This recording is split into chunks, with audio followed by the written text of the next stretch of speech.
every error is a doorway to success. We try to teach them that English is not actually a language. I try to open the new doors and opportunities for them for the future.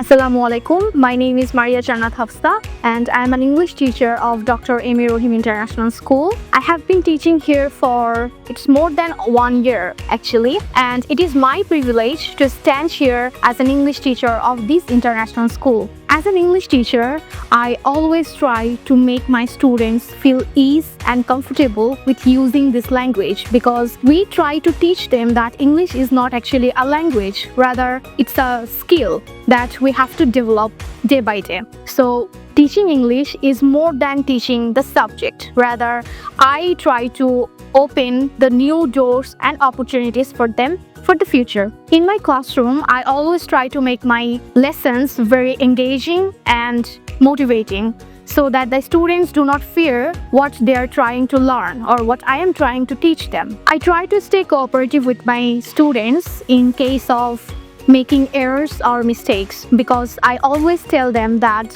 every error is a doorway to success. As an English teacher, my goal is not limited to only teach grammar or vocabularies, rather to use this subject or use this skill to contribute to the society. I also try to make them enthusiastic about talking in English in their real life situations so that they get engaged more. I want to tell my students that learning English is not a barrier, rather it creates a door to the knowledge, to intellect, and to the future. Thank you.